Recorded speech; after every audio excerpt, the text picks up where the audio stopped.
Դուք դեռ ոչ մի նորություն չունեք։ Չէ, բայց հետաքրքրվում ենք, հələ որ նորություն չկա։ Էդ իսկ եթե Լանան էլ չկա,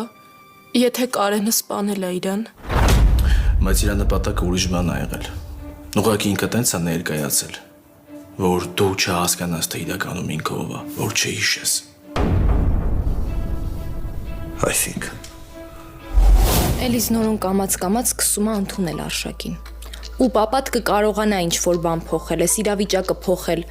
ինքը կկարողանա այդ չսպասված հաշտության դեմն առնել Էլիզ։ Նորո, ես չեմ կարող թույլ տամ, որ Մագդան տանջվի։ Ոչ մեկ չգիտի ինչ է նշանակում Արշակին խաբել կամ Արշակին տանիքին մոտենալը։ Բայց ինչ ես ուզում անես, ինչ կա մտքիդ։ Ժամանակն է, որ արդեն ես գործեմ։ Արշակ, լավ չես։